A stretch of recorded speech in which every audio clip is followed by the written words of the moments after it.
A lens is basically a mechanism to make images of objects either on photographic film or on the media capable of storing an image chemically or electronically. A lens may be permanently fixed to a camera or it may be interchangeable. Different lenses have different focal lengths, apertures and other properties. There are various kinds of lenses which are available and they have been categorized into certain names.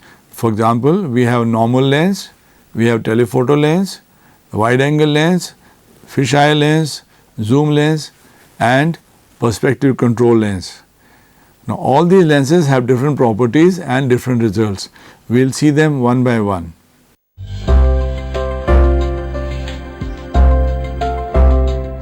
Let us begin with the most common, that is the normal lens.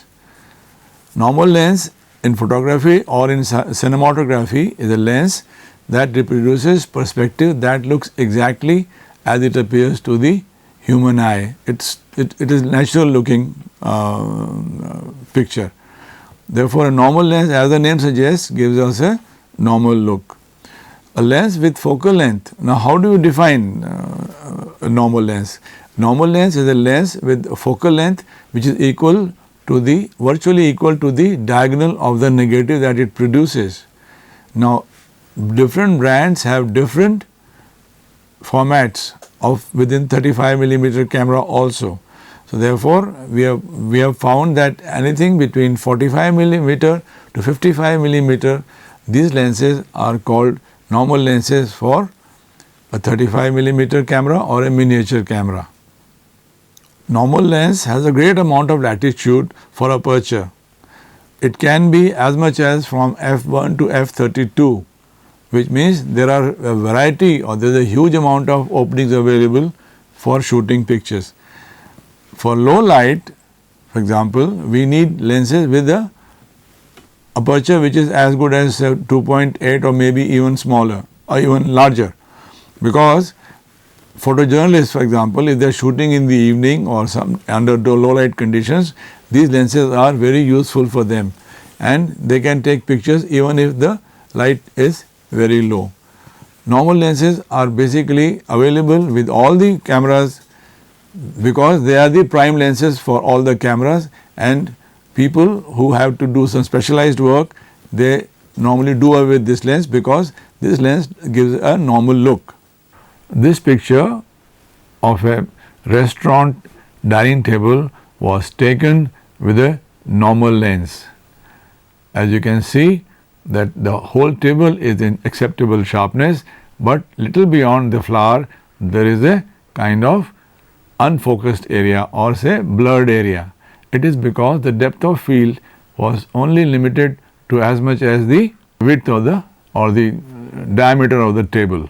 This is the picture of flowers taken with a macro lens at a very high aperture. You can see the entire details are clearly visible, and macro lens being a lens which allows you to go closer to the subject than a normal lens or tele lens or even a wide angle lens without distortion.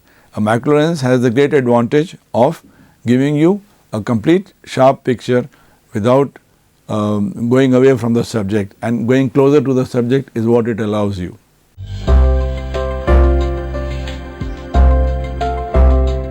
A telephoto lens is a specific type of long focus lens in which the physical length of the lens is shorter than the focal length. This is achieved by incorporating a special lens group known as telephoto group.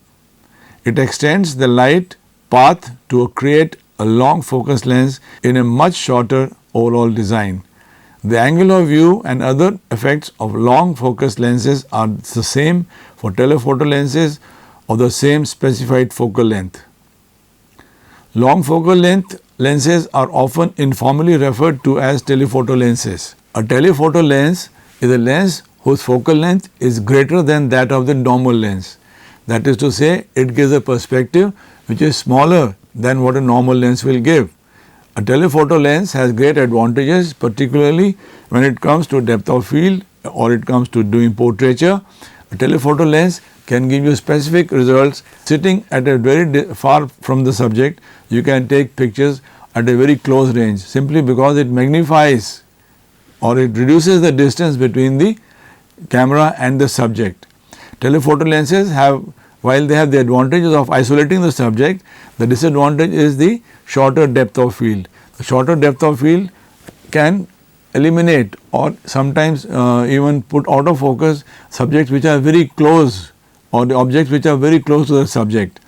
But nevertheless, telephoto lenses are excellent for portraiture, particularly 105 millimeter lens is considered to be the best lens for portraiture. Sometimes telephoto lenses are broken into subtypes. For example, medium photo lens covering between 30 degrees to 10 degrees field of view, and the other is super telephoto lens covering between 8 degrees through less than 1 degree field of view. Now, all this is purely for categorization, but basically they all form part of telephoto lenses. This picture of the insect was taken with a telephoto lens. One can see the object that is the insect very clearly and in a larger size. At the same time, one can see that while the petals around the subject or the insect are in perfect sharpness, little beyond, that is, the petals are out of focus. That is to say, a telephoto lens has a shallower depth of field vis-a-vis a wide angle lens. This picture of a tableau was taken during Republic Day parade in New Delhi. In this picture, obviously it had to be taken with a telephoto lens. As one can see, the angle of view is also top view.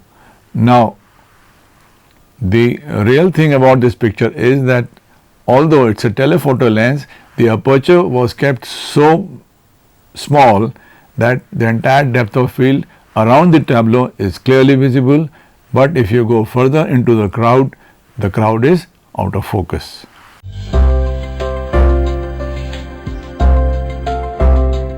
Let us now see wide angle lenses. Wide angle lenses are those lenses whose focal length is shorter than that of the normal lens.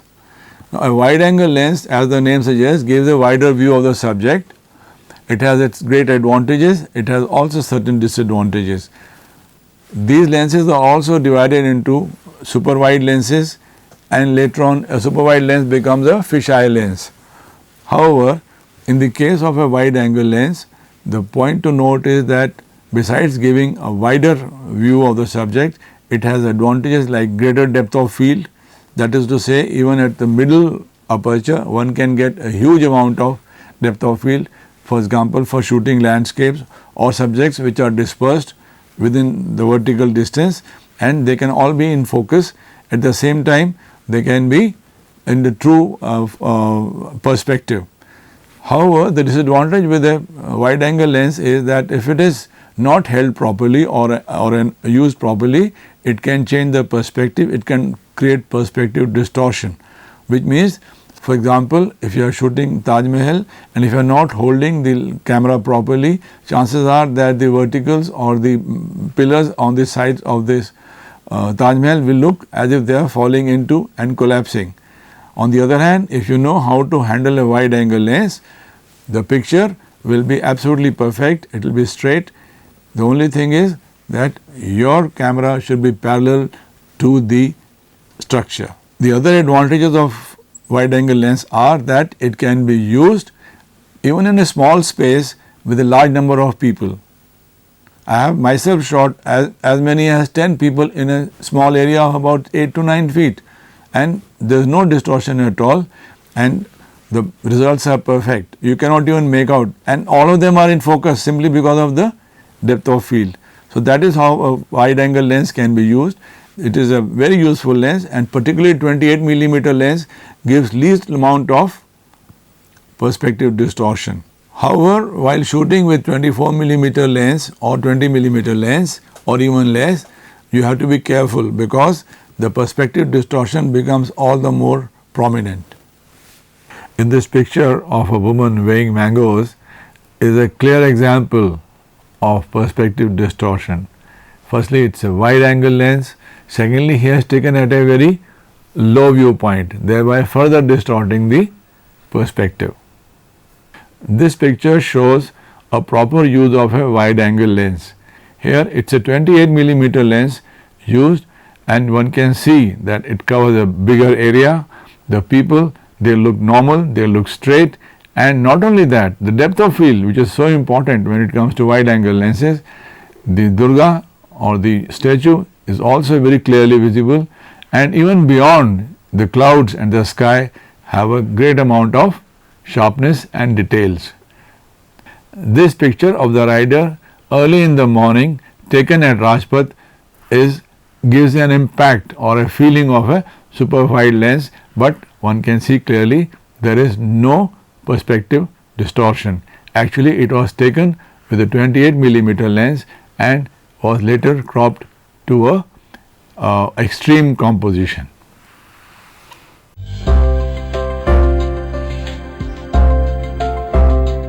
Next we have fisheye lens. This is a wide angle lens that takes in a broad panoramic and hemispherical image. Fisheye lenses quickly became popular in general photography for their unique distorted appearance. They are often used by photographers shooting broad landscapes to suggest the curve of the earth. Hemispherical photography is used for various scientific purposes to study plant canopy geometry and to calculate near ground solar radiation.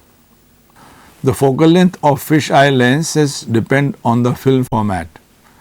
For the popular 35 mm film format, typical focal length of fisheye lenses are between 8 mm to 10 mm, while in the case of full frame image, it can be from 15 to 16 mm. All the ultra wide angle lenses suffer from some amount of barrel distortion. While this can easily be corrected for moderately wide angles of view, fisheye lenses sometimes give an appearance of a convex curvature. At the same time, there are some fisheye lenses where the barrel distortion is present. However, this can be corrected through certain modifications available to us. This is a fisheye picture, and one can see that the center objects are not only sharp and clear, but also are in proportion, while on the flanks, above and below the subject, there is a distortion.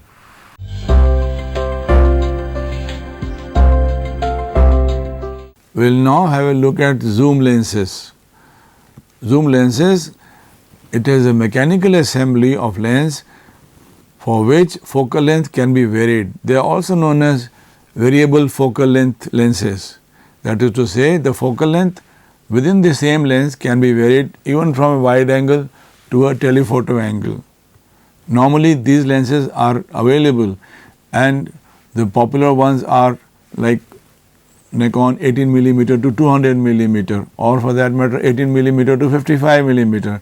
Similarly, other brands also have lenses which go from wide angle to a telephoto lens. However, these lenses have a certain amount of disadvantage. For example, a zoom lens may not be giving a perfect picture and may cause vignetting when we are shooting at a very large. Another thing is with zoom lenses is that they get easily damaged. They are not very reliable as compared to the fixed focal length lenses. Another thing is that these zoom lenses, they are not quality wise as perfect as fixed focal lenses, but nevertheless they are in great demand and they are being used. The biggest advantage being that same place you can take a closer view, you can take a distant view of the same subject and create an environment. You would have heard terms like 4x, 3x, 5x.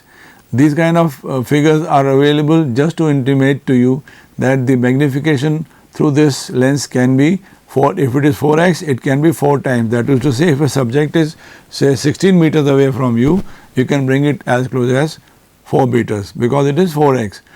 This is a kind of indication for particularly for amateur photographers. These are normally found in the digital cameras which are of lower range. And the other thing about these lenses is that and these are clearly indicated in the digital cameras through W and T, which W means wide and T means tele. So while shooting itself, you can easily move from wide angle to a telephoto angle, therefore making it easy for you to shoot pictures through zoom lenses.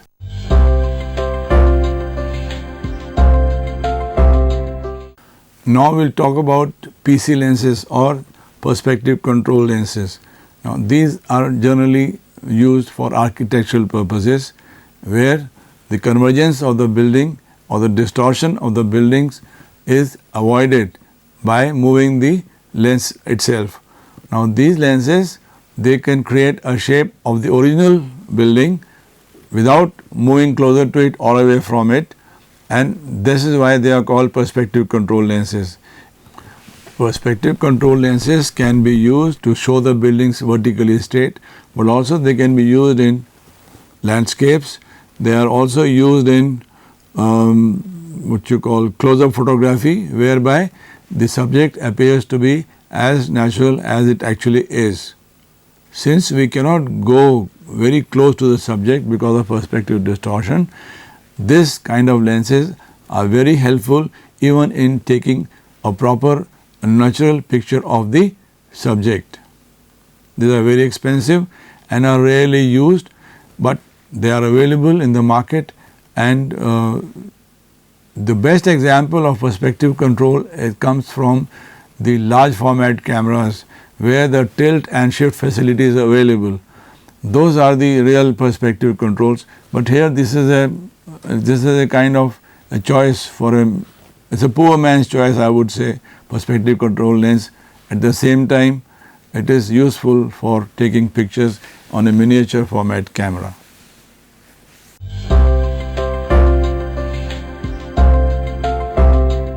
While all these lenses are good, used by various through various brands and from various cameras and all. However, for the digital cameras, we have lenses which have a specific problem which we will discuss now. For example, we have heard of DX. Now, DX format is a kind of format in which the picture size or the picture frame is smaller than that of the 35 millimeter camera. Now, as a result, there was an effort made, and people now have a format which is known as FX format, with this which matches with the 35 millimeter camera. The advantage of this FX format is that it gives the same frame and therefore the same kind of image as we get with the normal 35 millimeter camera. Since 35 millimeter camera seems to be the basis of all photography today, this lens, FX format cameras are considered to be better than the old DX formats. Of course, they are still in use, but over a period of time, people will like to switch over to the FX format cameras so that 35 millimeter camera still maintained, and you get the pictures which are quite similar to what we were getting earlier on.